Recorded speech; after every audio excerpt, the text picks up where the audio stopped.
కొన్ని విలువైన సంగతులు విందాం, త్వరగా ముగించే ప్రయత్నం చేస్తాం. వాక్యాన్ని గుర్చిన ప్రాముఖ్యత ప్రతి ప్రసంగంలో మనం ధ్యానిస్తున్నాం. ఇక ఈరోజు ఒకే ఒక్క మౌలికమైన వచనాన్ని మనం తీసుకుని మన ప్రసంగాన్ని ముందుకు కొనసాగిద్దాం. తిమోతికి రాసిన 2వ పత్రిక, అపోస్తుడైన పౌలు తిమోతికి రాసిన 2వ పత్రిక 3వ అధ్యాయం 16-17 వచనాలు కలిపి ఉన్నాయి. చూడండి.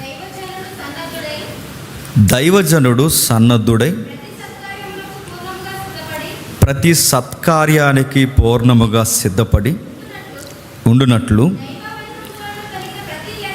దైవావేశం వలన కలిగిన ప్రతి లేఖనము ఉపదేశించుటకును, ఖండించుటకును, తప్పుదిద్దుటకును,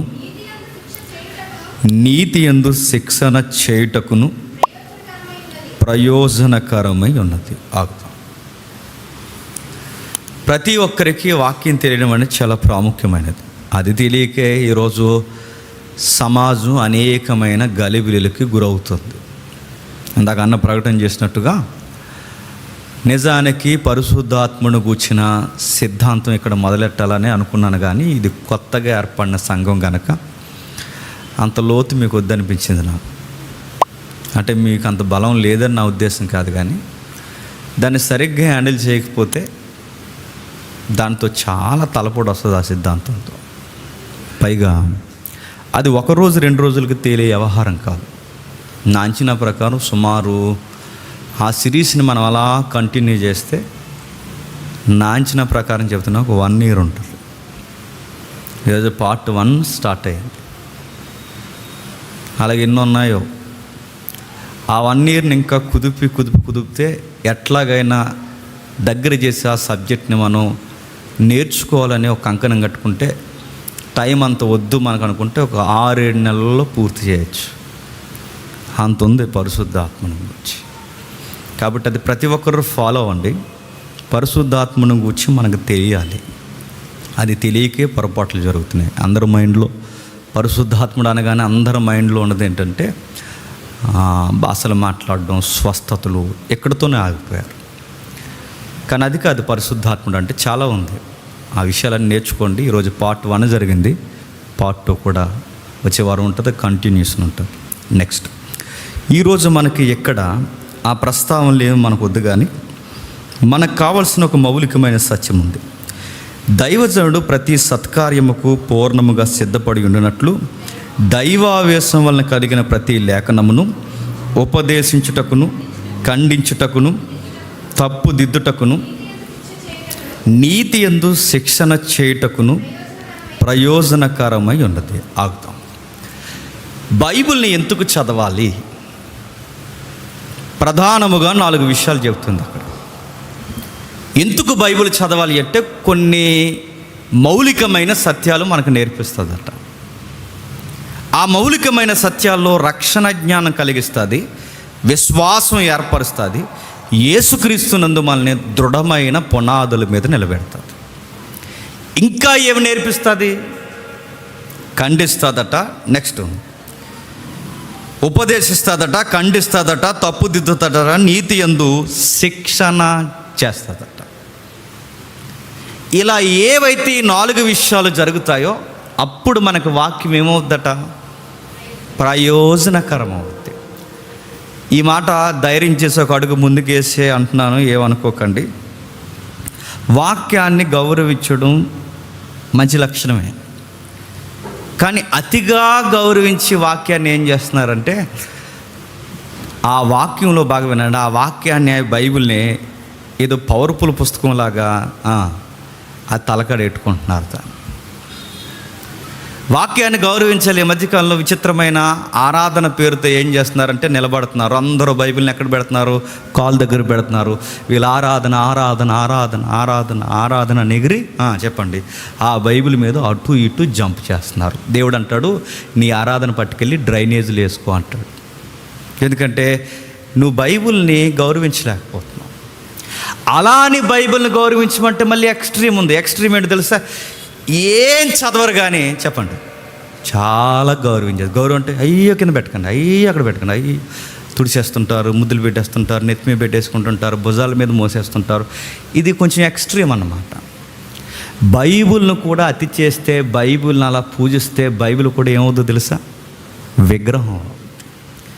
బైబిల్కి పూజ చేయమని దేవుడు ఇవ్వలేదు, బైబిల్ని అతి చేయమని బైబిల్ని ఇవ్వలేదు. బైబిల్ నీకు ఎందుకు ఇచ్చాడంటే చదువుతావని ఇచ్చాడు.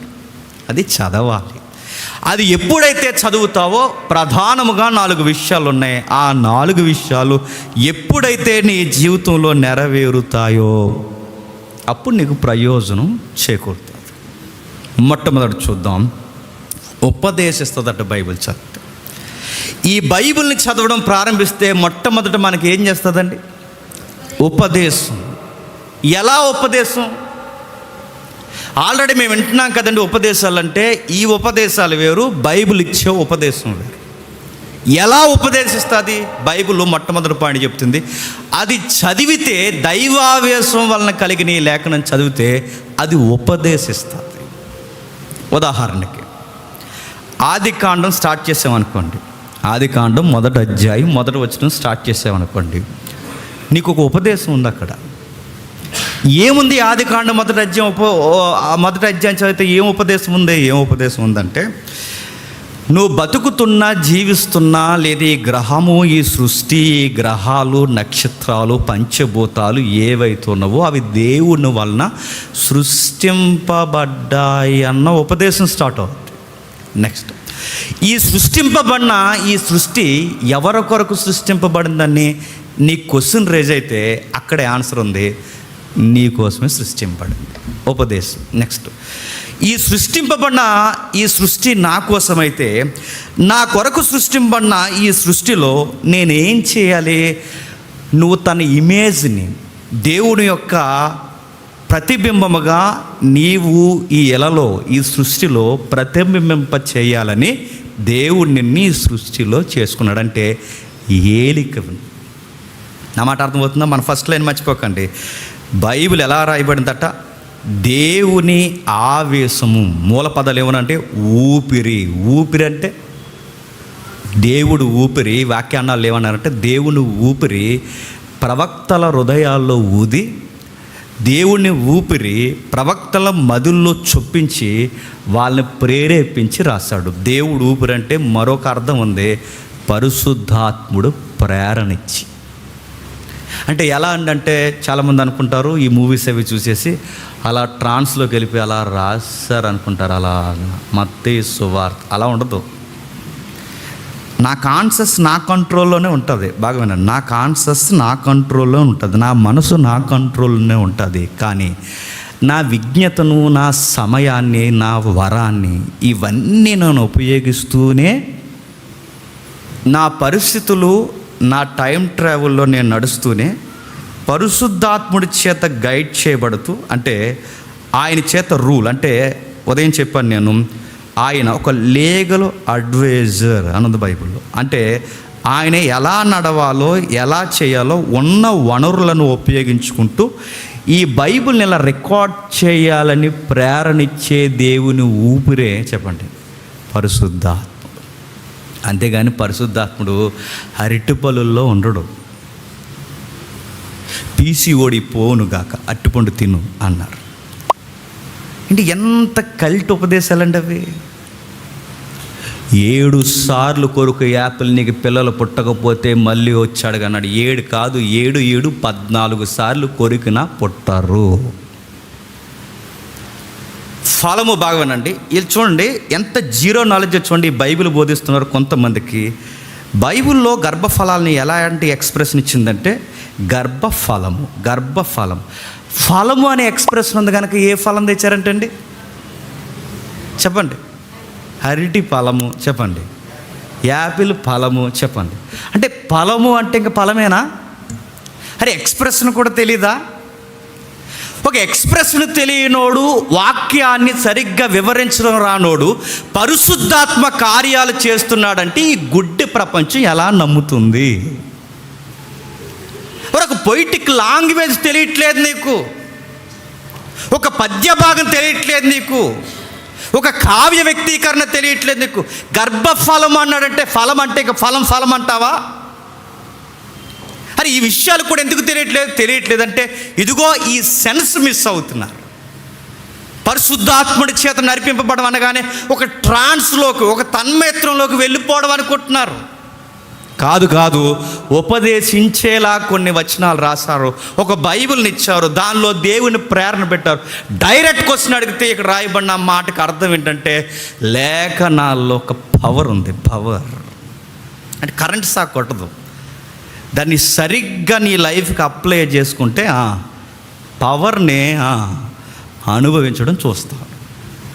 వాక్యంలో శక్తి ఎలా ఉందో నువ్వు చూస్తావు. ఎలా ఉంది?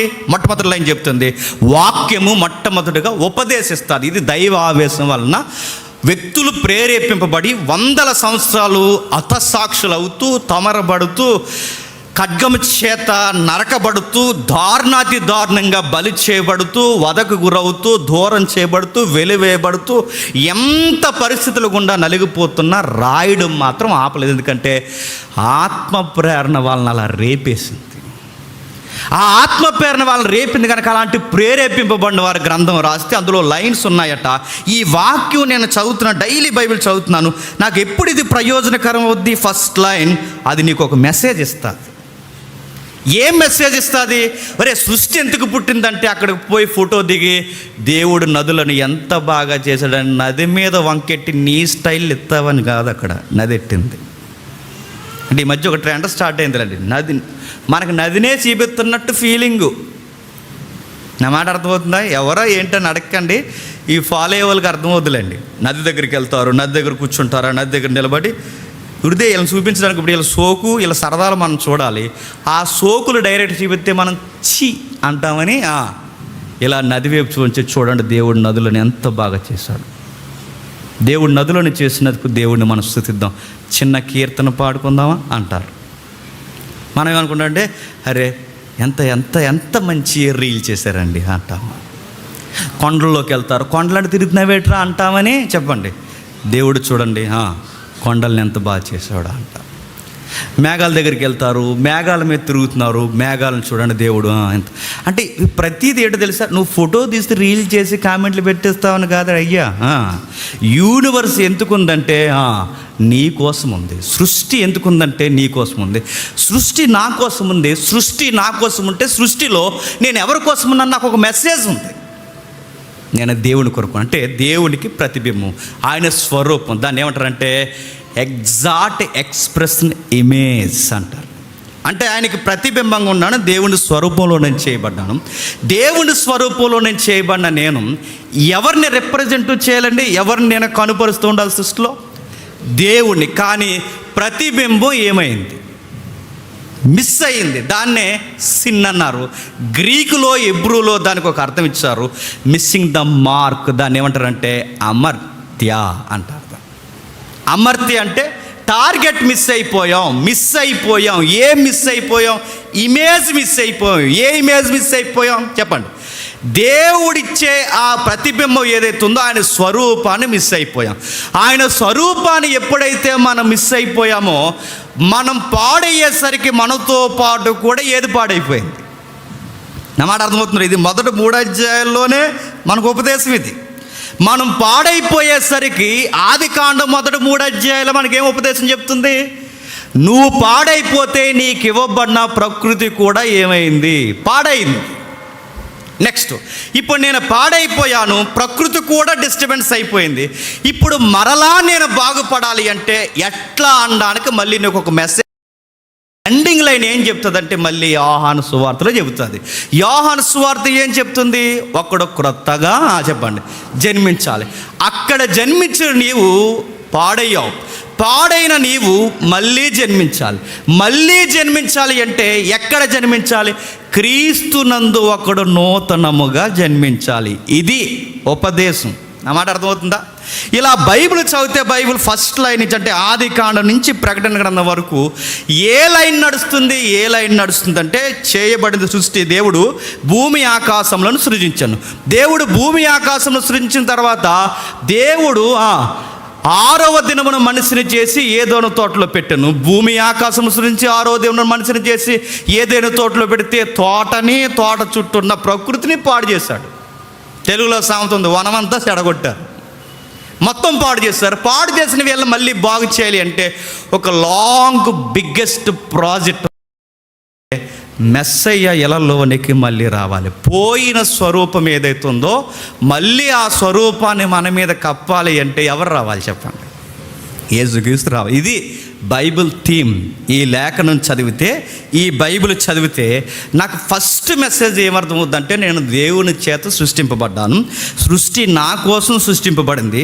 సృష్టి డిస్టర్బెన్స్ అయిపోవడానికి కారణం నేను డిస్టర్బ్ అయిపోయాను, మా పితరులు డిస్టర్బెన్స్ అయిపోయారు. ఇప్పుడు సృష్టి మరలా నేను బాగుపడాలి అంటే సృష్టి నేను కూడా మరలా పుట్టాలి. ఆ పుట్టేది మళ్ళీ అమ్మ గర్భం నుంచి కాదు, క్రీస్తులో పుట్టాలి. ఇది బైబుల్ నాకు ఇచ్చిన మొట్టమొదటి ఉపదేశం. ఇది మన పుట్టికి అంటే మనకు నేర్పిస్తుంది. రెండోది ఏంటి చెప్పండి? ఖండిస్తుందట. ఏమని ఖండిస్తుంది?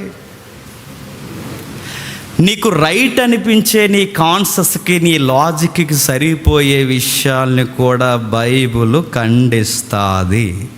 ఎట్లా? ఒక ఉదాహరణ. ఒక ఆవిడ చాలా ఘోరంగా పరిస్థితులన్నీ కరువు వచ్చేసినాయి దేశమంతా, ఎటు పోవాలో అర్థం అవ్వట్లేదు. అలాంటి టైంలో అక్కడికి వెళ్ళింది, ఎక్కడ అన్నం దొరకలేదు. తనకి 2 బిడ్డలు ఉన్నారు. ఆ బిడ్డల్ని ఎలా పోషించాలో తనకు అర్థం అవ్వట్లేదు. దుకాణం దగ్గరికి వెళ్ళింది, కిరాణా షాప్ దగ్గరికి. అయ్యా, మళ్ళీ పరిస్థితులు చక్కదిద్దిన తర్వాత నీ అప్పుడు నేను ఏదోలా తీర్చేస్తాను, ఈ లోపు నా బిడ్డలు బతకడానికి కొంచెం నాకు పట్టెడు అన్నం పెట్టండి అయ్యా, నా బిడ్డలకి నిత్యావసరాలు అవసరం ఏదో ఒకటి నాకు ఇవ్వండి అయ్యా అని అడిగితే ఆ వంకరోడు అన్నాడట, ఈ టైంలో కరెన్సీ నువ్వు ఇవ్వలేవు గనక, ఏది చేయలేవు గనక, నువ్వు నాతో తప్పు చేస్తే నీకు కావలసిన కిరాణా నేను ఇస్తానన్నాడట. ఆప్షన్ లేదు ఆవిడకి. తప్పు చేసింది ఆవిడ.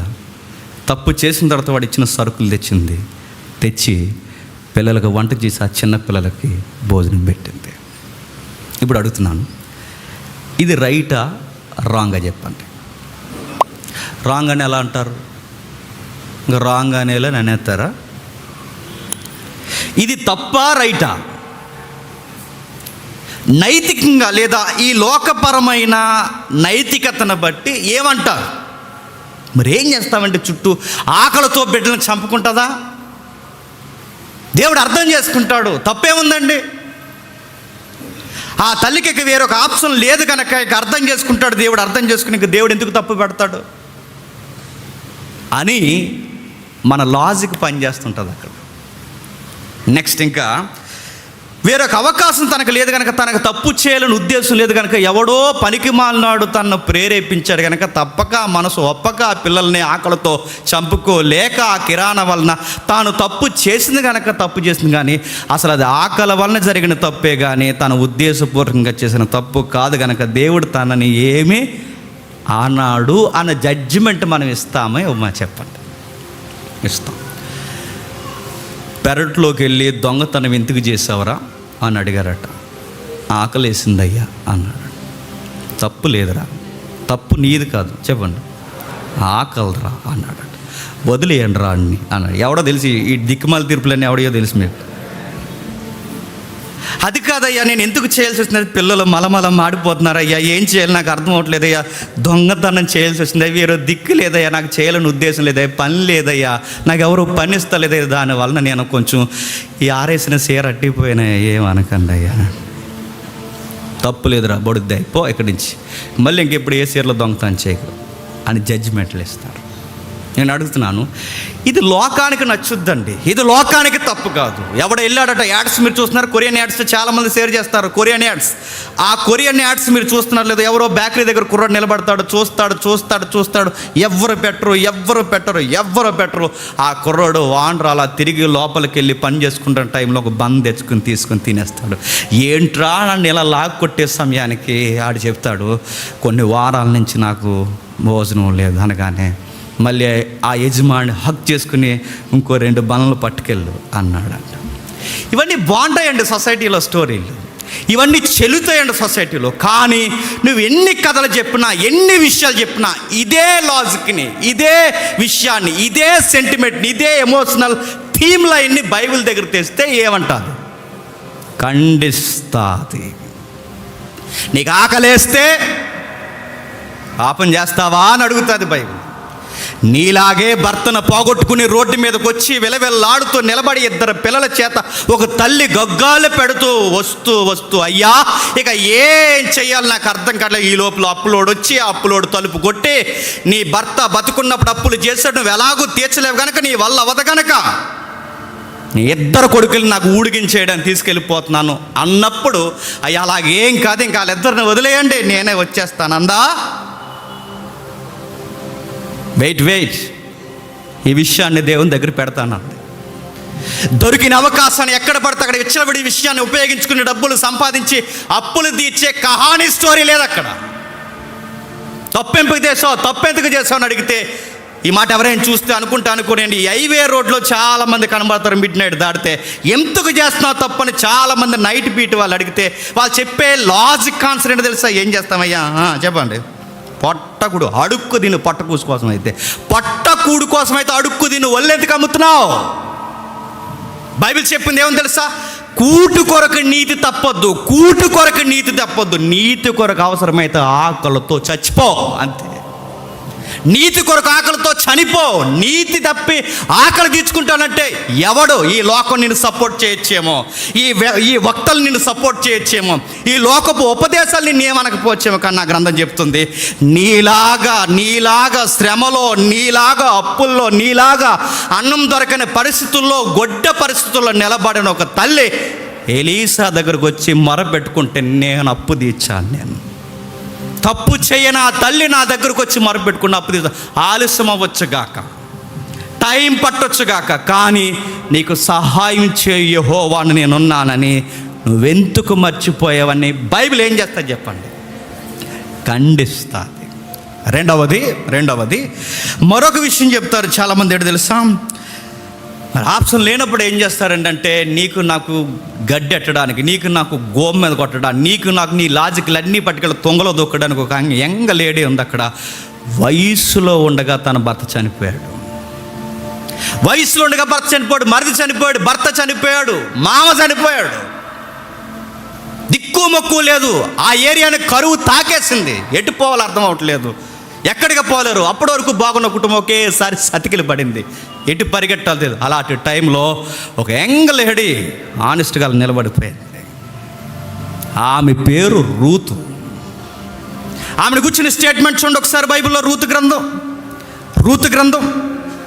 3వ అధ్యాయం అనుకుంటా. చూడండి ఒకసారి రూతు గ్రంథం 3వ అధ్యాయం.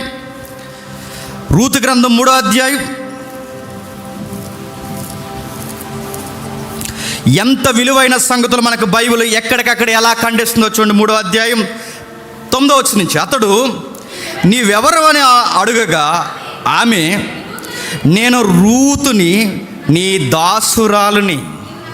ఎవరట? నేను రూతుని నీ దాసురాలిని. ఈ రూతు కాదు. ఇప్పుడు రూతు, కొంతమంది రూతులు ఉన్నారు, అన్ని బూతులు. వాళ్ళ రూతులు కాదు, బూతులు.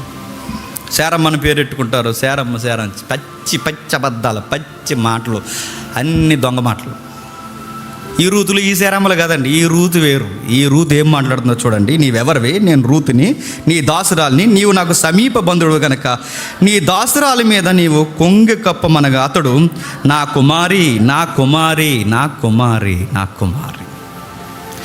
కుమారి యెహోవా చేత నీవు దీవెన నొందిన దానవు. కొద్దివారు కానీ గొప్పవారు కానీ యవనస్తులను కానీ నువ్వు ఎంబడింపక ఉండునట్లు నీ మునపటి సత్ప్రవర్తన కంటే వెనకటి సత్ప్రవర్తన మరీ ఎక్కువైనది. ఎలాంటి స్టేట్మెంట్ ఇచ్చాడంటే, గొప్పవారి జోలికి కానీ కొద్దివారి జోలికి కానీ నీ వయసుని బట్టి కానీ నీ వయసులో ఉన్న వారి జోలికి కానీ ఎక్కడ పోలేదు. నువ్వు నీతికి పడి నిలబడ్డావు తల్లి. నువ్వు అవసరమైతే మడిలోకి దిగి, అవసరమైతే పొలంలోకి దిగి, అవసరమైతే మండుటెన్నలో ముసుగేసుకుని పరగైనా ఏరుకుంటానన్నావు, కానీ నీ పడకలోనికి ఎవరినే రానివ్వలేదు తల్లి. అది నీతంటే.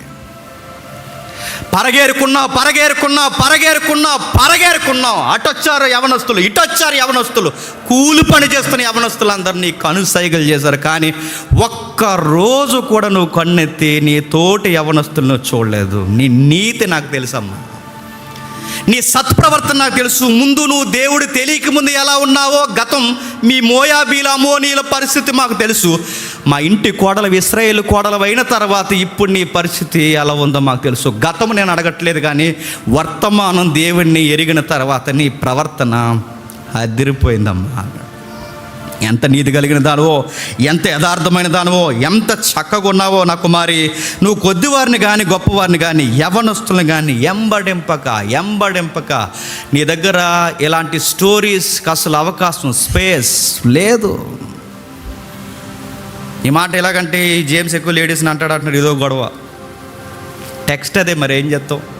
ఈ కట్ చేసే వాళ్ళు కూడా, ఈ షార్ట్స్ కట్ చేసే వాళ్ళు కూడా ప్రత్యేకించి ఆడవాళ్ళని అన్నయ్యే కట్ చేస్తారు. ఇద్దరిని అంటానండి నేను, బౌత్ సైడ్. ఈ రెండు కట్ చేయరు. అందుకు ఒక ఆవిడ, మహిళా సంఘాలు ఆవిడ ఒకరోజు నిలబడి, నీ సంగతి తేలుతాను, నువ్వు ఎక్కడ ఉంటావు అన్నది నన్ను. అసలు టెక్స్ట్ వేరు, సందర్భం వేరు, మన వాళ్ళ కట్టింగ్లు వేరు. సరే వదిలేయండి. విషయం రాయబడింది, నీవు దేవునికి భయపడేదానివమ్మా, నీవు యోగ్యురాలువని నా జనులందరూ ఎరిగిద్దరు. చెప్పండి, ఆకలి టైంలో తప్పు చేసిందా, పరగేరుకుందా? మళ్ళీ చెప్పనా, అవసరమైతే ఈ మాటని అనకూడదు. నేను ఏ పని చేయలేనండి, నాకు షుగర్లో, బీపీలు, అల్సర్లో, నాకు ఇంకా థైరాయిడ్లు అన్నీ ఎక్కువైపోయినాయండి, నేను మగాడినైనా కానీ కష్టపడలేకపోతున్నానండి, నా వల్ల అవ్వట్లేదంటే సిగ్నల్ దగ్గర అయినా నిలబడి అడుక్కోవాలండి. అడుక్కోవడం కూడా వృత్తే, తెలుసా? ఈ మధ్య గుర్తించారు దానికి ప్రెసిడెంట్ గారు ఉన్నారు. మీరు ఏమనుకుంటున్నారు? దానికి ఎలక్షన్లు జరుగుతాయి, ఎవరు పడితే వాళ్ళు ఈదులోకి వచ్చేస్తూ ఒప్పుకోరు. అది వృత్తే, అది ప్రొఫెషనే. ముంబైలో గవర్నమెంట్ ఇచ్చిన లెక్కల ప్రకారం 8 కోట్ల క్యాష్ అకౌంట్లో ఉంది, 4-5 అపార్ట్మెంట్లు ఉన్నాయి ఆయనకి. ఇండియాలోనే కాదు, ఈ సౌత్ ఏరియాలో రిచెస్ట్ బిచ్చగాడు ముంబైలో అన్నాడు. వాళ్ళ పిల్లలు ఫారెన్లో ఎంబీబీఎస్ డాక్టర్లు. మీరు చదవండి కావాలంటే. ఆయన, మీ పిల్లలు ఎంత బాగా చదువుతున్నారు, మీరు మానేచ్చుగా భిక్షాటనంటే, ఈ భిక్షం వల్ల నేను ఎదిగాను, ఎలా మానేస్తాను అబ్బే అన్నాడు. నేను మళ్ళీ చెప్తున్నాను, నీతి తప్పొద్దండి, నీతి తప్పొద్దు. ఉద్యోగం చేస్తున్నావు, ఉద్యోగానికి తగ్గ పని చేయి, పనికి తగ్గ ఉద్యోగం చేయి. బల్ల కింద చేతులు అట్టుకు ఎర్రగొట్టేస్తాడు దేవుడు. మళ్ళీ చెప్తున్నాను నేను, నీతికి పడుండు. దేవుడు ఒక జీతం ఇచ్చాడు, ఒక ఉద్యోగం ఇచ్చాడు, మళ్ళీ ఎక్కడ చాపుతున్నావు చెయ్యా? చంపుతాడు దేవుడు. ఏమనుకుంటున్నావు? అటు పరిగెడతావు, ఇటు పరిగెట్టు. హాస్పిటల్ పెట్టుబడులు పెట్టకపోతే ఒట్టు. నేను చెప్తున్నాను, ఇంతమంది నేను చాలామంది చూశానండి. అందరూ కాదండో, గవర్నమెంట్ సెక్టార్లో నీతికి పడి పని చేసే వాళ్ళు ఉన్నారు, నీతి తప్పే వాళ్ళు కూడా ఉన్నారు. నీతి తప్పే వాళ్ళ ఎండ్ ఆఫ్ లైఫ్ చూడండి, కాళ్ళు, కిడ్నీలు ఏడుకులిపోతాయండి. నేను చూసిన వాళ్ళు చెప్తున్నాను కొంతమందిని. కానీ నీతిగా బతికిన వాళ్ళు, పిల్లలు దీవబడిన వాళ్ళు ఉన్నారు. నీతికి నిలబడు. లెక్కలు ఏమేస్తారు చెప్పనా? నేను 10 కిలోమీటర్లు వెళ్ళాను, 10 కిలోమీటర్లు వచ్చాను, 20 కిలోమీటర్కి పెట్రోల్ ఎంత అవుద్ది? మరి ఇంత ఇడి కోసం కష్టపడ్డాం కాబట్టి పెట్రోల్కి 20 అంటే అబ్బాయి ఒక 500 అయితే కానీ మరి పని అవ్వదు అంటారు. నేను అడుగుతున్నాను, 500కి పని అవ్వదని ఆడి మీద రుద్దుతున్నావు, లెక్కలు వేస్తున్నావు, ఇవన్నీ వేస్తున్నావు, దేవుడు చూడనుకుంటున్నావా? నీ లాజిక్లు ఇక్కడ పనిచేస్తాయి, నీ లాజిక్లన్నీ బయట పనిచేస్తాయి, నీ లాజిక్లన్నీ ఎక్కడెక్కడో చెల్లుతాయి. నీ లాజిక్లు దేవుని దగ్గర చెల్లో. పని చేసిన పనికి తగ్గ కష్టం తీసుకుని, పనికి తగ్గ కష్టం 1వ తారీఖున ఇస్తారు నీకు, అదే తీసుకో. నీకు టీఏడిఏలు ఇస్తారు, అదే తీసుకో. నువ్వు ఎక్కడ పని చేస్తున్నావు అదే తీసుకో. నీతి తప్పావో, అవసరాల కొరకు నీతి తప్పావో, దేవుడు కూడా నీ మీద చెప్పండి చెయ్యెత్తుతాడు. ఏమనుకుంటున్నావు? కొడతాడు, ఎక్కడ కొట్టలాడు కొడతాడు, మళ్ళీ అటు జోలికి పోకుండా కొడతాడు. నేను చెప్పకూడదు నాకు తెలియదు, కానీ ఎవరు, ఏంటి, పేరు, ఊరు ఏమడకండి. ఒక ఉదాహరణ చెప్తాను. ఒక ఆయన ఉండేవాడండి, చాలా బాగా సంపాదించాడు, చాలా బాగా. ముఖ్యంగా ఏ డిపార్ట్మెంట్ ఏంటని అడగండి. ఇసుక అతిగా ఇక్కడి నుంచి తరలింపబడేది గుర్తుందా? సీతానగరం ఏరియా నుంచి, చాలా ఈ లోపల నుంచి సీతానగరం, తెల్ల బంగారం అంటారు మన వైపు ఇసుకని, తెలుసు కదా. ఇసుకను బట్టి కోట్లు సంపాదించారండి, కోట్లు సంపాదించాడు. ఎంత ముమ్మరంగా సంపాదించాడు ఆయన. సంపాదించాడు. లైవ్ ఉదాహరణ చెప్తున్నాను, లైఫ్ లెసన్ ఇది వినండి. సంపాదించాడు, ఒక్కగానొక్క కొడుకు. సంపాదించాడు. ఎవరి కొరకు దాస్తున్నాడు అంటే కొడుకు కోసమే దాస్తున్నాడు. ఒకరోజు ఏం జరిగింది తెలుసా? ఆ కొడుకు భయంకరంగా యాక్సిడెంట్లో ముక్కలైపోయాడు. ఏ కొడుకు కోసమైతే సంపాదించాడో, ఏ కొడుకు కోసమైతే మొత్తం దాసాడో, ఆ కొడుకే ఎగిరిపోయేసరికి మానసికంగా డిస్టర్బెన్స్ అయిపోయాడండి. ఒకప్పుడు ఎవరిని నోరెత్తించేవాడు కాదు, ఇప్పుడు ఎవరితో ఎక్కువ మాట్లాడు, సైలెంట్గా వస్తాడు, సైలెంట్గా ఉంటాడు, తన జాబ్ ఏదో తను చేసుకుంటాడో, తన జీవితంలో ఒక పాఠం నేర్చుకున్నాడు. ఇంకే నేను ఎవరి కోసం సంపాదించాను. చేసిన ఊరకే పోవు, తిరిగి కొడతావి, మనం లేకుండా కొడతాయి. రోజు అటువైపు ఎవరితో గొడవ పెట్టుకోడు, ఏది చేయడు. నేనేమని చెప్తున్నాను తెలుసా? నీతిని వదిలావో దేవుడు నీ మీదకి వేరే వదులుతాడేమనుకుంటున్నావు. నీ లాజిక్ బయట పని చేద్దాం. ఆకలేస్తుంది కనుక తప్పు చేశానయ్యా, ఆకలేస్తుంది కనుక ఇలా చేశానయ్యా అంటే, ఆకలేస్తే ఉండు, పంపిస్తాడు ఆయన. ఆకలేస్తే ఉండు, ఆయన వాగ్దానం ఇచ్చాడు, ఆయన నమ్మితే వాగ్దానం ఇచ్చాడు. సింహపు పిల్లలైన ఆకలి దప్పులతో చనిపోతాయేమో కానీ నా పిల్లలకి ఆకలి దప్పులున్నా చనిపోరు. టైంకి ఏదో ఒక రోజు వస్తుంది, అది రేపైనా ఎల్లుండైనా వస్తుంది. ఈ ఆకలి దప్పులు నీకు పెట్టాడంటే నాకు తమ్ముడు చెప్పాడు, ఏ అనుభవాలు నేర్పించడానికి, ఏ అన్నం విలువ నేర్పించడానికి, ఏ రూపాయి విలువ నేర్పించడానికి, రేపు పొద్దున్న అసలు రూపాయి విలువ అంటే ఏంటో నువ్వు స్థిరపడి చుట్టూ ఉన్న వారికి ఎలా సహాయం చేయాలో, ఆ పరిస్థితులు ఏంటో నేర్పించడానికి కూడా కొంతకాలం నీకు ఆకలి దప్పుల గుండా కూడా నడిపించి ఉండాలి. నాకు తప్పట్లేదని ఒప్పట్లేదని ఎలా అయితే బతకలేకపోతున్నావు అంటే, ఇలా అయితే బతకలేకపోతున్నానంటే పట్టుకోకు. ఈ నీతిని ఎంబడించాలని ఈ బైబిల్ని పట్టుకున్నది. ఈ బైబిల్ నీకు ఉపదేశం చేస్తుంది, నిన్ను బాగు చేస్తుంది. నెక్స్ట్ రెండవది, నిన్ను ఖండిస్తుంది. అడుగడుగునా ఖండిస్తుంది, అడుగడుగునా ఖండిస్తుంది, అడుగడుగునా ఖండిస్తుంది. నువ్వెన్ని లాజికల్ చెప్పినా అది ఖండిస్తుంది. ఎవడు అన్నాడట, పెళ్ళికి పార్టీ అడిగారండి. లాజిక్లు ఇవన్నీ మనం ఎదుర్కొనే లాజిక్లు.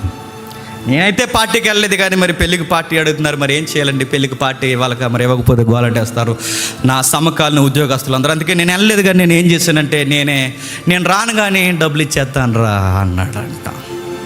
ఈ రాడు కానీ డబ్బులు ఇచ్చేస్తాడట. డబ్బులు ఇచ్చేస్తానరే, నన్ను పార్టీ ఇన్వాల్వ్ చేయకండి, మీకు డబ్బులు ఇచ్చేస్తున్నాను అన్నట్ట. ఇప్పుడు వాళ్ళు పార్టీ చేసుకుంటారు, తాగి తందనాలు చేసి పాపం చేశారు. ఇప్పుడు అడుగుతున్నాను, ఆ పాపానికి డబ్బులు ఇచ్చింది ఎవడు చెప్పు? ఎవడో? సార్ ప్రభు నేను వెళ్ళలేదు ప్రభు, జస్ట్ నేను ఫార్వర్డ్ చేశాను, జస్ట్ 2000 రూపీస్ అంటే 2000 ఎందుకు ఫార్వర్డ్? నీకు జీతం ఇచ్చింది ఫార్వర్డ్ చేయడానికా? తాగుబోతు పాట చెప్పు నువ్వు నిజాయితీగా, రే నా వల్ల అవదురా, నాకు ఒక నైతికత ఉందిరా, నేను ఒక గ్రంథాన్ని చదువుతున్నాను రా, అది నాకు ఒక మెసేజ్ ఇచ్చిందిరా, ఆ మెసేజ్లో నన్ను ఖండిస్తాదరా, నేను ఇలా చేస్తే ఆ బైబిల్ ఊరుకోదురా, ఆ బైబిల్ దేవుడు చాలా ఫైర్ అవుతాడు, అందులో పవర్ ఉందిరా నాయన, ఇలాంటివి నన్ను అడగకండి, ఇలా కాదు మీకు ఫుడ్ అంటే చెప్పండి నేను పెడతాను, కానీ బాటిల్ అడగకండి రా అని చెప్పు. డబ్బులు మాత్రం చెప్తాను, నన్ను పిలవకుండా, డబ్బులు ఎవడమ్మన్నారని అడుగుతాడు. గుర్తుపెట్టుకో, ప్రతిది అడుగుతారు. ఈ మాట నేను చెప్పొచ్చో లేదో, నాతో వచ్చిన గొడవ పెట్టండి, నా నోరు ఆగదు అన్నీ చెప్తుంటాను నేను. అలాంటి హృదయం ఇచ్చాడు దేవుడు నాకు. మొన్న ఒక చిన్న పని చేయడానికి లంచం ఇవ్వాల్సిన పరిస్థితి అండి. తర్జన భజ్జన అయిపోయామండి, తర్జన భజ్జన. ఇప్పుడు లంచం ఇస్తే రేపు పొద్దున్న లంచం ఇవ్వకూడదని ఇక్కడ నిలబడి నేను చెప్పలేను. బయట ఒకటి చేసి ఇక్కడ నిలబడి ఇంకొకటి చెప్పగలమా? ఒకవేళ చెప్పేవాళ్ళు ఉండొచ్చేమో, కానీ మనలాంటి వాళ్ళు చెప్పలేరు. మనసు ఒప్పుకోదు, అవ్వదు, నా వల్ల అవ్వదు. తర్జన భజ్జన అయిపోతున్నాం, అటు తిరుగుతున్నాం. శ్రీకాంత్ గారు వెళ్ళాలి లోపలికి, ప్రాక్టీస్ చేస్తున్నాం. మరి లోపలికి వెళ్ళి ఏం చెప్తాడు? అడిగేశారు ఆయన, ఎవరు ఏటని ఏం అడగండి అని చెప్పకుండా ఉండలేని చెప్తున్నాను నేను. మనిషి ఇవ్వాలి, అది పని అవ్వదు, ఎలా దొడ్డ ప్రసాద్ గారు, నేను, శ్రీకాంత్ అన్నయ్య, శ్రీనన్నయ్య అందరం కూర్చున్నాం కారులో. సీరియస్గా డిస్కస్ ఓపెన్గా ఏమని చెప్తాం? అయ్యా, మేము క్రీస్తు నమ్ముకున్న బిడ్డలు, మాకు ఇలా లంచాలు ఇవ్వడం మా వల్ల అవ్వదు, ఏమనుకోకండి. మాకు మేలు జరిగిన తర్వాత ఖచ్చితంగా మీకు ఫలం ఇస్తాం. ఆ ఫలము మీరు పని చేసినందుకు కాదు, మేము హ్యాపీ ఫీల్ అయినందుకు ఈ రూపంగా కాదు, వేరే రూపంగా మీకు ఏదో ఇస్తాం. ఇలా అడగండి అయ్యా, మా మనస్సాక్షితో మేము ఉండలేము, ఇలాంటి పనిని ఇలా లంచం ఇచ్చి మేము చేయలేమని చెప్పవయ్యా. నేను ప్రాక్టీస్ చేసి లాయగారు లోపల పంపిస్తే తుస్సు అనిపించాడు లోపల, మొత్తం గాలి తీసాడు. ఏమన్నావంటే చేయననే చెప్పనైతేనే అనేసి వచ్చాడు, మొత్తాన్ని చేయకుండా. తర్వాత స్వప్న సిస్టర్ ఇన్వాల్వ్ అయ్యారు కనుక అప్పుడే ప్రేయర్ చేసుకున్నాను. నేను మళ్ళీ చెప్తున్నాను, ఒక బయట నిలబడి, ఒక పెద్ద ఆఫీస్ ముందు నిలబడి, దేవా ఈ తప్పు మా చేతులతో జరగకూడదు, దేవా ఈ తప్పు మా చేతులతో జరగకపోయినా పర్లేదు, పని జరగకపోయినా పర్లేదు, మేము లంచం ఇచ్చే పనిలో మేము ఉండకూడదు ప్రభువా, మమ్మల్ని ఏదోలా కాపాడు ప్రభు అంటే జస్ట్ 2 నిమిషాల్లో ప్రేయర్కి ఆన్సర్ వచ్చింది. బావుగా రోడ్డు చెప్తూ ఓడి చేశారు, కానీ మొత్తం మీద పని అయిపోయింది. అది నువ్వు ముందు నిలబడు, నువ్వు ముందు నిలబడి, దేవా ఈ నీతి కొరకు నేను దేశింపడినా పర్లేదు, నాకు ఆలస్యం అయిపోయినా కార్యం పర్లేదు, నాకు ఏమైపోయినా పర్లేదు, కానీ ఈ తప్పు చెయ్యలేను, నిలబడు, తర్వాత పని ఎలా జరుగుతుందో చూడంతే. ఏ పొలంలోనికి పోయి పరకేరిందో ఆ నిలబడిన నీతిని కాపాడుకున్న ఆ రూతమ్మ ఆ పొలంకే ఏమైంది చెప్పండి? యజమానురాలైంది. అవుతావు, వెయిట్ చేయి, నీతికి పడి నిలబడు. ఎక్కడైతే ఈ తల్లులు గురయ్యారో, ఏ అప్పులు వాడొచ్చి ఇబ్బంది పెట్టాడో అప్పులోడికే మతిపోయేలా సమృద్ధిని దేవుడిచ్చేశాడు. క్రొత్త నిబంధనలు అవసరమైతే ఏరొక సహోదరుని ప్రేరేపించి తమ స్థిరాస్తులు అమ్మి వారి వారి అక్కరల్లో ఏం చేశాడట? దేవుడు తీర్చేశాడట. సడన్గా ఎవరో వస్తారు, మనల్ని ఎదురు చూస్తారు, వాళ్ళు బాధపడతారు, వాళ్ళు చెప్పుకోలేరు. ప్రభువు నమ్ముకునే బిడ్డలు సడన్గా వాళ్ళు వచ్చి ఏమంటారంటే, బ్రదర్ ఏదో ప్రాబ్లం ఫేస్ చేస్తున్నారు, అందు ఏమైందంటే మనం చెప్పలేం, ఏం లేదని కొంచెం ఫైనాన్షియల్ ప్రాబ్లం అంటే మనం చెయ్యం, టక్కమని తీస్తారు, చేతులు పెడతారు, మీకు అన్నీ బాగున్నప్పుడు మాకు ఇవ్వండి, తర్వాత చూసుకుందంట. అరే ఎలా అంటే అలాగే జరుగుతాయి కార్యాలు. చూడు, ఈలోపు ఎమ్మెల్యే గారి దగ్గరికి వెళ్ళాలా, అక్కడికి వెళ్ళాలా, సాంగ్ పాడాలా, డ్యాన్స్ వేయాలని పని అవ్వండి. నేను మళ్ళీ చెప్తున్నాను, ఎవరో ఒకరు ప్రేరేపింపబడతారు, ఏదో ఒక పని చేస్తారు, ఏదో ఒక విషయం చేస్తారు, మనకు ఆన్సర్ వస్తుంది. అప్పటి వరకు మనం ఏం చేయాలి చెప్పండి? నీతికి నిలబడి బతకాలి. బైబిల్ ఎలా ఉంది? నీతి నిమిత్తం ఆకలి దప్పులు కానివారు ధన్యులని బైబిల్లో ఉంది, కానీ ఆకలి దప్పుల కొరకు నీతి తప్పేవారు ధన్యులు కాదు, ఎప్పటికీ కారు. ఆకలి కోసం ఒక పూట అన్నం తిన్న యోసేపుని ఈ రోజుకి తిడుతున్నాడు దేవుడు. తిట్టలేదండి? ఆ తిట్టినోడు ఒక పూటే ఆ తిన్నవాడు ఒక పూటే తిన్నాడు. ఆ తిట్టిన ఆయన ప్రతిరోజు తిడుతున్నాడు. ప్రసంగాలు ఇచ్చినప్పుడు అల్లా యోసేపుని తిడతాడు. ఏమని తిట్టాడు? యోసేపు వంటి భ్రష్టుడు, పూట కూటు కొరకు యోసేపు వంటి భ్రష్టుడు, వ్యభిచారి, ఇంకెవడు పూట కూటు కొరకు ఒక పూట కూటు తిన్న యోసేపునే ప్రతిరోజు దేవుడు తిడితే, మనం ప్రతిరోజు గడ్డి తిన్న పనులు చేస్తే తిట్టడం ఇంకా బెత్త కన్ఫర్మ్ అయిపోద్ది. రిజర్వేషన్లో పేరు రాసేస్తారు, డేట్ కూడా ఫిక్స్ చేసేస్తారు, అలాగెళ్తారు. అట్నుంచటే గొప్ప పరలోకపు పిలుపు వస్తుంది ఒకరోజు. ఇటు ఇలాంటి శాపాలు పెడతారంటే ఈ సంఘాలు అంటే శాపాలు కాదు, ఇది చెప్పండి, శాపాలు కాదు, వాస్తవాలు. మీకు అలా ఉండకూడదని మేలు కోరుకునే, గాయము చేసే మీ స్నేహితులు గుర్తుపెట్టుకోండి. దేవుడు చెప్తున్నాడు, ఒకటి, బైబిల్ నాకు ఉపదేశం ఇచ్చింది. రెండు, ఆ ఉపదేశం ఇచ్చి నూతనంగా జన్మింపజేసింది. ఈ నూతన జన్మని ఏ లాజిక్ల చేత, పరిస్థితుల చేత పాడు చేసుకోకు.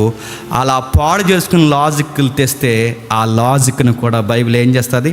ఆ నూతన జన్మను కూడా నువ్వు పాడు చేసుకుంటున్నాను, బైబిల్ నిన్ను ఖండిస్తుంది.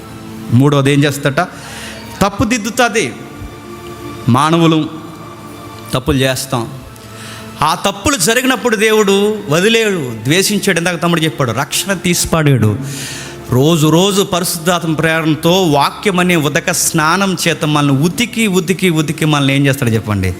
మన తప్పులు దిద్దుతాడు. మరల ఇంకటి పోకుండా మనకు ఒక లీగల్ అడ్వైజర్ని ఇస్తాడు.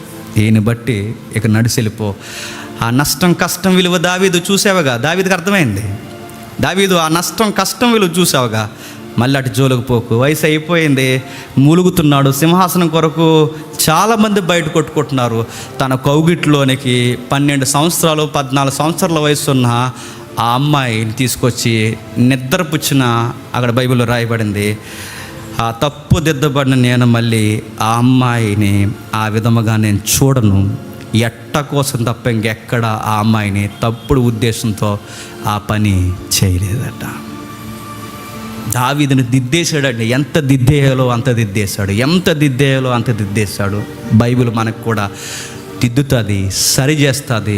నీ ఉపదేశం, నీకు ఇచ్చిన దేవుడిచ్చిన మెసేజ్ నువ్వు మిస్ అవ్వద్దని ఎప్పటికప్పుడు నిన్ను ఖండిస్తుంది. జాగ్రత్త, జాగ్రత్త, కళ్ళు జాగ్రత్త, మాటలు జాగ్రత్త, చెవులు జాగ్రత్త, ప్రవర్తన జాగ్రత్త, బయట జాగ్రత్త, నిర్ణయాలు జాగ్రత్త, మనీలో జాగ్రత్త, ఉద్యోగం తీసుకుంటున్న శాలరీలో జాగ్రత్త, జాగ్రత్త, జాగ్రత్త, జాగ్రత్త చెప్తుంది. ఇన్ని విషయాలు మాట్లాడుతుంది. ఇక 4వది, నీతి యందు చెప్పండి శిక్షణ చేస్తుంది. శిక్షణ అని ఉంది మూలంలో. శిక్షణ అంటే నన్ను ట్రైన్ చేస్తుంది అన్నమాట. రాను రాను రాను రాను రాను రాను ఎలా మారిపోతాం తెలుసా? బైబిల్ రాను రాను మనల్ని ఎలా మార్చేస్తుంది అంటే గొర్రె పిల్లలా మార్చేస్తుంది. గొర్రెపిల్ల అంటే ప్రభు అయిన యేసుక్రీస్తులా మారుతాడు. అరే ఎలా ఉండేవాడు ఈడు ఎలా మారిపోయాడురా, అరే ఈవిడ ఎలా ఉండేది ఇలా ఎలా మారిపోయిందంటే వాళ్ళ బైబిల్ని చదువుతున్నారు, ఉపదేశాన్ని స్వీకరిస్తున్నారు, ఖండనకి తలదించుతున్నారు, తప్పులు సరి చేసుకుంటున్నారు. శిక్షణలు అంటే ఆ ట్రైనింగ్లో నడుస్తూ ఉండగా ఒక రోజుకి సంపూర్ణమైన గొర్రె పిల్లల ప్రభు అయిన యేసుక్రీస్తులా మనం తయారైపోతామంట. ఉదాహరణలు ఏమన్నా ఉన్నాయంటే ఉన్నాడు కోపిష్టి పేతురు.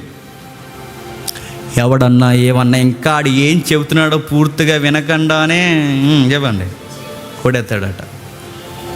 సార్ వాళ్ళు పోలీసులు సార్, వాళ్ళతో మీకేడు కూడా పోలీస్ అయితే అంటాడంట.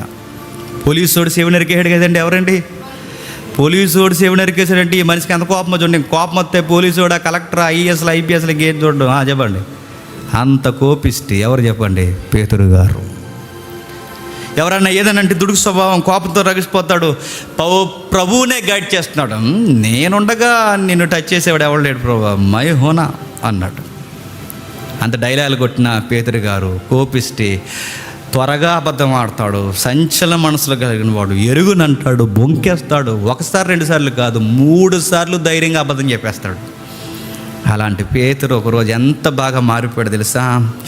మీ ప్రభువుని ఎరగనని ఒక్కసారి ఒప్పుకొని రా అబ్బాయిలంటే, నేను కన్న వాటిని, నేను విన్న వాటిని నేను చెప్పకుండా ఉండలేను సార్. మీరు మా ఈపుల మీద కొడుతున్నారు, మా కాళ్ళకు బండేసి బిగిస్తున్నారు, మీరు మమ్మల్ని ఎంత కొట్టినా ఇప్పుడు నేను తిరిగి మిమ్మల్ని కొట్టలేను. ఎందుకంటే నేను రాను ఎలాగైపోయానంటే గొర్రె పిల్లలా మారిపోయాను.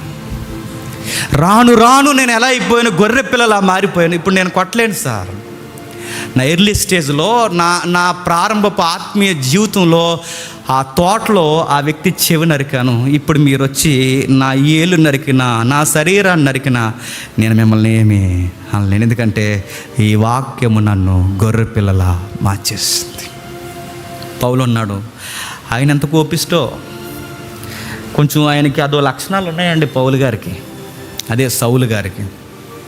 ఆడవాళ్ళు మగవాళ్ళని లేదండి, ఇంకా ఆయన కానీ టెంపర్ వేసిందంటే ఇంకా ఆడవాళ్ళనైనా మగవాళ్ళనైనా ఒకేలాగా చెప్పండి పనిష్మెంట్ ఇస్తాడు ఆయన. సార్ అలా ఆడవారు సార్ మనకి మరి అలా లాగేస్తున్నారు రోడ్ల మీదకి జుట్లు పెట్టుకునంటే, సనాతన ధర్మం ఇక్కడ ఆడవలేటు మగోలేటు మొత్తం దెబ్బతింటుంది. ఇక్కడ పో అవతలకి రే మొత్తం అలా లాక్కురండి, రాళ్ళు ఇచ్చి కొట్టండి, మొత్తం ఒక్కడు లేకూడదు, ఊపిరి పోయేలా కొట్టండి. మీ డ్రెస్సులు డిస్టర్బెన్స్ అవుతాయి, మీ డ్రెస్సులన్నీ ఇలా తీసుకురండి, నెత్తురు పడకుండా మీ బట్టలు ఇక్కడ పెట్టండి. ఇలాంటి వాళ్ళకి నా వరకు అవసరం లేదు, మీరే కొట్టి చంపేయండి. దొమ్మి కేసులో ఈ కేసుని తీసేస్తాను, దగ్గరుండి చంపించేసేవాడండి ఎవరు చెప్పండి? పౌలు గారు. అలాంటి వ్యక్తి ఎలా మారిపోయాడు తెలుసా? సహోదరులారా అనడం మొదలెట్టాడు. ఆయన కొడుతుంటే ఏమనలేదు, దీవించాడు. ఆయన ప్రార్థించాడు, పరిగెట్టాడు.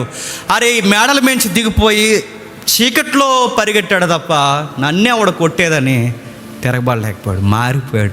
వాక్యం ఒక రోజుకి మనల్ని ఏ స్థాయిలో నిలబెడతాదో తెలుసా? మనలో ఉన్న నీతి స్వభావాన్ని రోజుకి అభివృద్ధి పరుస్తుంది. ఇదే శిక్షణ, దాన్నే ట్రైనప్ చేస్తుంది అన్నమాట. కొన్ని రోజులకి నువ్వు మాట్లాడుతుంటే ఎదుటి వాళ్ళకి, మీ చుట్టూ ఉన్న వాళ్ళకి, మీ ఇంట్లో వాళ్ళకి, లేదా మీ వీధిలో వాళ్ళకి, మీ ఊర్లో వాళ్ళకి ఎలా ఉండాలి తెలుసా? అరే నువ్వు ఇంతలా ఎలా మారిపోయేవారంటే ఈ వాక్యము చదివి చదివి చదివి చదివి ఉపదేశము, ఖండన, తప్పు దిద్దుకుంటూ నడుస్తూ ఒక రోజుకి ఆ వ్యక్తి ఎంత నైతికంగా ఎదిగిపోయాడంటే అసలు నువ్వేనా అన్నంతగా మారిపోయాడు. ఈ 4 విషయాలు ఎప్పుడైతే జరుగుతాయో అప్పుడు వాక్యం మనకేమవుద్దండి చెప్పండి? ప్రయోజనకరం అవుద్ది. ఈ ప్రయోజనకరం జరగనంత కాలము నేను బైబిల్ 25 సార్లు చదివానన్నా చదివావంతే, ఉపయోగం లేదు. నేను ఏడాదికి బైబిల్ని 4 సార్లు చదివావంతే. ఎందుకంటే నువ్వు చదివావు, ఆ చదివిన దానిలో నీకు ఉపదేశం ఏంటో నీకు తెలియలేదు, ఖండన ఏంటో నీకు అర్థం కాలేదు, తప్పులు ఎలా దిద్దుకోవాలో నువ్వు తెలుసుకోలేకపోయావు. నెక్స్ట్ నువ్వు ఎలా గ్రోత్ సాధించాలో, ఎలా ఎదగాలో వాక్యంలో నువ్వు నేర్చుకోలేకపోయావు. జస్ట్ చదివావు. ఒక పుస్తకాన్ని ఎలా చదువుతావో ఈ బైబిల్ని అలా చదివావు. ఈ బైబిల్ని చదివినప్పుడు అందులో పవర్ నీకు ఎప్పుడు తెలుస్తుంది? ఈ 4 విషయాల్లో ఉన్న సారం ఎప్పుడైతే నీ లైఫ్లో కనబడుతుందో అప్పుడు ఈ వాక్యం నీకేమవుతుంది చెప్పండి? ప్రయోజనకరం అవుతుంది. ఒక్క రోజుకి ఎలా మారిపోతుంది తెలుసా? 15 వచనం చదవండి, ముగించేద్దాం. 15 వచనం 15 వచనం మొదలు, అదే 3వ అధ్యాయం 15 వచనం. 3వ అధ్యాయం 15 వచనం చదవండి. అని చెబుతూ క్షమించండి, 16-17 వచనం కలుపునే చూడండి. దైవజనుడా ఒక రోజుకి ఎలా తయారవుతామంట? నెక్స్ట్ మొట్టమొదటి చెప్పండి. ఉపదేశము, నెక్స్ట్ ఖండిస్తుంది, నెక్స్ట్ తప్పుదిద్దుతుంది, నెక్స్ట్ నీతి యందు మనల్ని ట్రైన్ చేస్తుంది. ఒక రోజుకు మనం ఎలా తయారవుతుంటే, ఎంత ప్రయోజనమైన మనకి ఒక రోజుకు మనం ఎలా తయారవుతుంటే దైవజనుడు అంత ఎత్తుకు మనం ఎదుగుతామంట. ఆ మాట అర్థమవుతుందా? ఒక రోజుకి ఎలా అయిపోతాం? ఒక దైవజనుడిని చూస్తే ఎలా ఉంటుందో అట్టి విధముగా ఒక విశ్వాసి తన సీరియర్లో దైవజనుడు మాదిరి తయారవుతాడట. బైబిల్ చదవగా అంత స్థితికి ఎదుగుతున్నారండి బైబిల్ చదివి. ఇది కచ్చీపు అంటే కచ్చీపు కాదు, చెప్పండి. పరిశుద్ధాత్ముడు అన్నారు, కొనేసారు అంతేనండి. 5 సంవత్సరాలు దుద్దుతలేదండి ఒక ఆవిడ. 5 సంవత్సరాల నుంచి వాళ్ళ అబ్బాయి అడుగుతున్నాడు, ఆ ముక్కు మీద తీయే అంటే తీద్దలేదట. ఉతికితే పవర్ పోద్దురా అందంట. ఏం పోద్ది? పవర్ పోద్ది అంటే అడుగుతున్నారు. అరే, కచ్చీపులో పరిశుద్ధాత్ముడు ఉంటాడు అని నమ్ముతున్నారంటే వీళ్ళు ఏం చదవలేదు చెప్పండి. అరటిపళ్ళు తింటే పిల్లలు పుడతారన్నదే బాగా చదువుకున్న వాళ్ళు కూడా 2 అరటిపళ్ళు కొనుక్కుంటున్నారంటే వీళ్ళని ఏమనాలి చెప్పండి? బైబిల్ చదవరు. యాపిల్ 7 సార్లు కొరకాలని హైదరాబాద్లో ఉన్న ఆయన చెప్తే 7 సార్లు కాదు, ఇంకో 2 సార్లు ఎక్కువ కొరుకుతావు అన్నారట. ఆయన అన్నాడట, కొరికేసి ఇక్కడే పడేకు, మిగిలిన మొక్క మీ యజమాని దగ్గర పట్టుకెళ్ళి ఆయన తినమని చెప్పంటే బ్యాగ్లో దాచుకుని పట్టుకెళ్ళి ఆయన తినిపించారట. అని అడుగుతున్నాను, అరే ఇలాంటి వాళ్ళు ఎవరు ఎలాంటివి నమ్మేదంటే బాగా చదువుకున్న వాళ్ళు కూడా ఇలాంటివి నమ్ముతున్నారు. వీళ్ళకి చదువు ఉంది కానీ ఏ చదువులేదు చెప్పండి. ఒకవేళ చదివినా ఎలా చదవట్లేదు చెప్పండి. ఉపదేశం ఏంటో తెలియదు చెప్పండి. దేవుడు ఏ విషయాలు ఖండిస్తున్నాడో తెలీదు. నెక్స్ట్ తప్పుని ఎలా దిద్దుతున్నాడో అర్థం చేసుకోలేడు. ఎలా ట్రైన్ చేయబడాలో అర్థం అవుతుంది. ఒక రోజుకి మనం దైవజనుడంత ఎత్తుకు ఎదగాలన్న ఒక అనుభవంలోనికి రావడం అనేది ఎవడే చెబితే అది నమ్ముతున్నారు. ఆ ఒక్క వాక్యము మన జీవితానికి ప్రయోజనకరమై ఉంది. ఇలా చదవండి బైబిల్. ఇప్పుడు మనం ప్యాటర్న్ చెప్పాంగా, ఈ ప్యాటర్న్లో బైబిల్ చదవండి. మీ జీవితాన్ని కొన్ని నెలల తర్వాత, సంవత్సరం తర్వాత చూసుకోండి. మీరు పాస్టర్ గారా అని అడుగుతారు, కానీ మీరు పాస్టర్ గారు కాదు. కానీ మీ బిహేవియర్ ఎంత మారిపోతుందో తెలుసా? ఒక దైవజనుడు అంత మంచి ప్రవర్తనకి వస్తుంది. అంటే పాస్టర్ గారు నన్ను ఎందుకన్నారంటే మీ మాట, మీ నడవడిక, మీ సాత్వికం, మిమ్మల్ని అందరిని చూస్తుంటే ఒక దైవజనులాగా అనిపిస్తుందండి. అంటే అవునండి, ఈ బైబిల్ని బట్టి నేను అలాగే తయారయ్యాను. చదువుతారా బైబిల్? అర్థవంతంగా బైబిల్ చదవండి. ప్రతి ఉపదేశాన్ని నమ్మకండి. బైబిల్ ఏ ఉపదేశం చెప్తుందో ఆ ఉపదేశాన్ని స్వీకరించండి. పుట్టావు, సృష్టి నీ కోసం వచ్చింది, ఇమేజ్ పోగొట్టుకున్నావు. ఆ ఇమేజ్ని మరలా ఇవ్వడానికి ప్రభు అయిన యేసుక్రీస్తు వారు వచ్చాడు. ఆ ఇమేజ్ని మరలా నువ్వు డిస్టర్బెన్స్ చేస్తే వాక్యం ఎప్పటికప్పుడు నిన్ను ఖండిస్తుంది, తప్పుదిద్దుతుంది. శిక్షణ అంటే నీకు ట్రైన్ అప్ చేస్తుంది. ఒకరోజు మెచ్యూరిటీ స్టేజ్లో నేను నిలబెడుతుంది. ఆ మెచ్యూరిటీలో సొసైటీకి ఒక దైవజనుడు మాదిరిగా ఉంటాం. దేవుడు మిమ్మల్ని దీవించును గాక.